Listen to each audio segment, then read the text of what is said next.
Well, hello there. This is Bob Cam, and this is the promised brief video on my recovery from the demon sciatic attack that I had about a year ago. And just to be clear, I had had sciatic experiences occasionally over 30 years. And this was not my first rodeo with pain in general, but it was several orders of magnitude different from anything I had ever experienced. It was completely debilitating.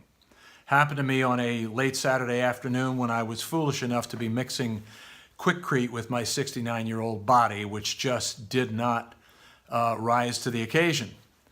In any case, I want to try to zero in on the elements that I think have been key in my recovery. The first, I'll use a few words here: love, encouragement, and patience. And I'm talking about love, encouragement, and patience from those close to you. In this case, my dear wife, Andrea, who was absolutely superb, and her attunement to me, particularly during the first 30 days that were so difficult. So I think we all need that. We need the support, the encouragement, the understanding, the patience, and occasionally somebody to bring us a banana smoothie, which Andrea did more than once. Here's another key word, I think: resolve. So I was scared. I mean, this thing was unlike any pain I've ever experienced in my life.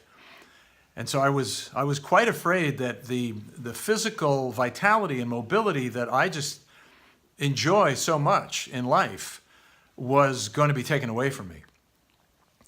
Ironically, at the same time, there was this resolve that rose up in me, and it formed this way. This thought came into the center of my mind, and I just focused on it. And the thought was this: there is no future in which I do not get to climb my mountain, which is what I do 2 or 3 times a week. It's kind of my church. There is no future in which I don't get to do that. I will do whatever it takes, whether it is surgery or medication or extended physical therapy. I will do whatever it takes to get back on my mountain. Resolve. Okay. This, I think, was really key. I got an MRI early, and I got early oral cortisone treatment. Now, the early MRI, I demanded it. And I demanded it because I have known too many people who have suffered for weeks and sometimes months before they got an MRI and got a definitive diagnosis. I knew it was my back, but I didn't know what in my back had gone wrong. And I wanted to know, and I wasn't going to suffer for weeks going through cockamamie protocols to find out. So I insisted on that, and my GP agreed, and he got it for me. But he also said, I want to start you on oral cortisone right away. And I was thinking I'm going to surgery, and he said, we don't know that. This will help. And it did. It actually set me on the path of beginning to heal. I actually felt some relief for the first time with the oral cortisone. Over the period of a number of months, I did, I think, a total of 3 regimens of that. It's a 6-day regimen. And I also had shots right at the site of the offense. And I must tell you that the oral cortisone worked way better for me. This, I think, is absolutely key. The right physical therapist with a comprehensive regimen that's going to focus on core strength, general strength, and stretching, including inversion, hanging upside down. So let me talk about each of these. I was lucky to find a young guy who was attuned to me, and we worked well together. I have talked to lots of people who have had physical therapy who have had less than stellar experiences. I feel blessed that I met this guy. He never subscribed to the no pain, no gain theory, which I don't believe in. If he gave me an exercise that caused me pain, he would say, don't do it. There's plenty of things we can give you that you can do. And he gradually worked me back towards strength and flexibility over a period of about 6 weeks. But the thing that he gave me in the very first session that was key, he said, you're a pretty fit guy. What have you been doing to stay fit? What do you like to do? I said, I hike the mountain at Montana de Oro State Park. He knew it well. He said, okay, in the last week or 10 days, have you been out and been mobile around your property at all? I said, a little bit. He said, what's the most you've walked in a day? I said, maybe 15 minutes. He said, here's what I want you to do. Tomorrow, I want you to go out to that mountain and walk uphill 7.5 minutes and then turn around and come back. And then 2 days later, I want you to do the same, but add 1.5 to 2 minutes, 1.5 to 2 minutes each time, and just keep building like that. And if you ever have a day where it feels like too much, you're not in it, just stop and go back. He said, take care of yourself, be gentle, but get out there and do the thing you love to do. Well, not only was it good for me because, walking, they generally say, is good when you have a sciatic attack, but psychologically, it got me back in touch with my bliss, my holy place, basically.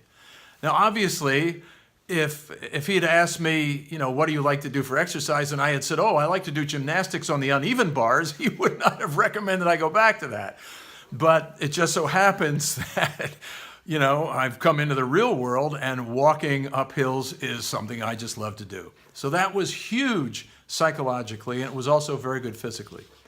Now, the comprehensive regimen was something we developed over a period of weeks, and then he basically blessed me out the door at about 6 weeks. He said, I really can't give you any more. You just have to keep doing this, and you will keep healing.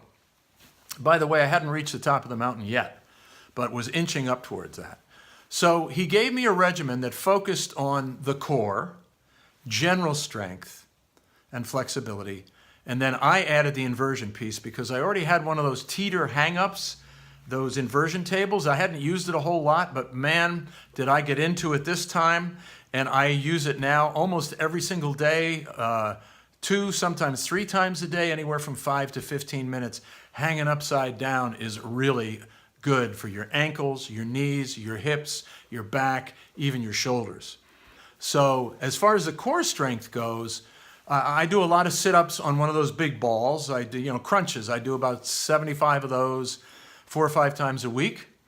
I do about 40 backups where you lay on your stomach and just raise up your head and shoulders about an inch off the ground for all those muscles that run down along the spine and your upper buttocks.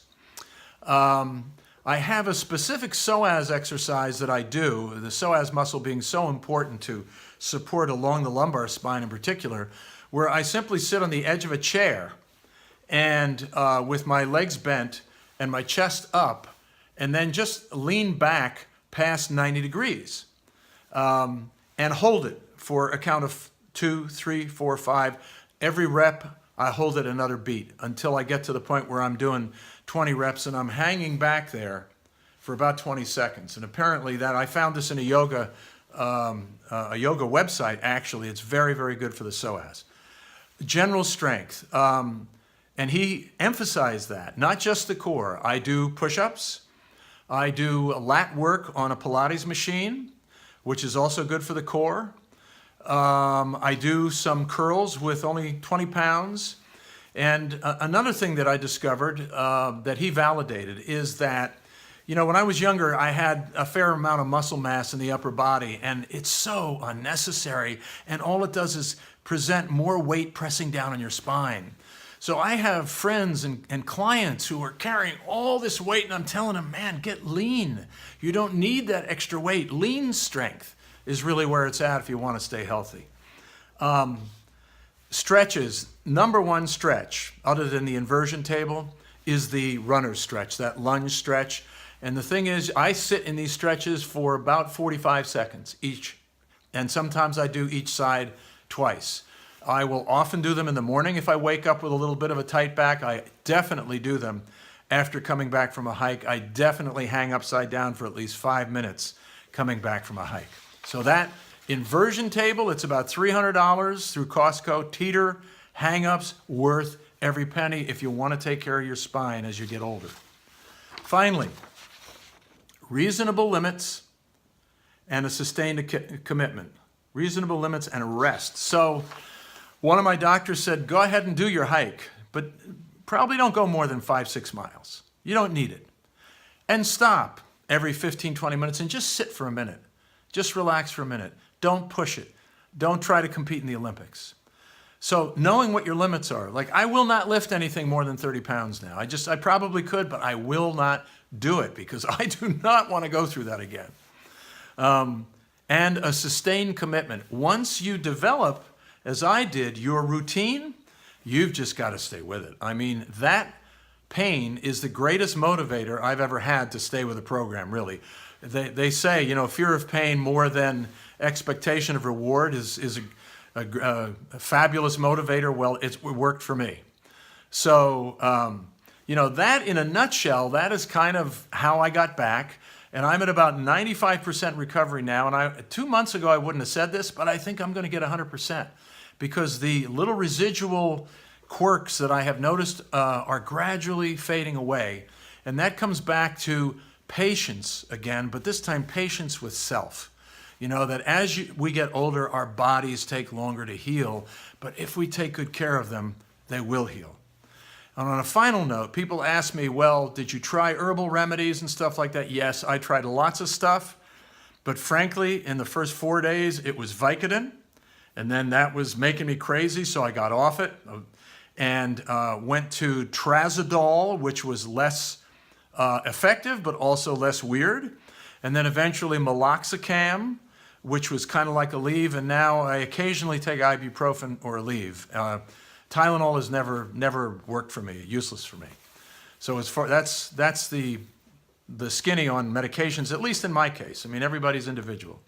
So I hope this is helpful to you. I hope you can use it. And if you're younger than I am, and you have any indication of sciatic, I hope you will educate yourself, develop a regimen, because in this case, an ounce of prevention, trust me, it is worth way more than a pound of cure. I hope that's helpful to you. Take care.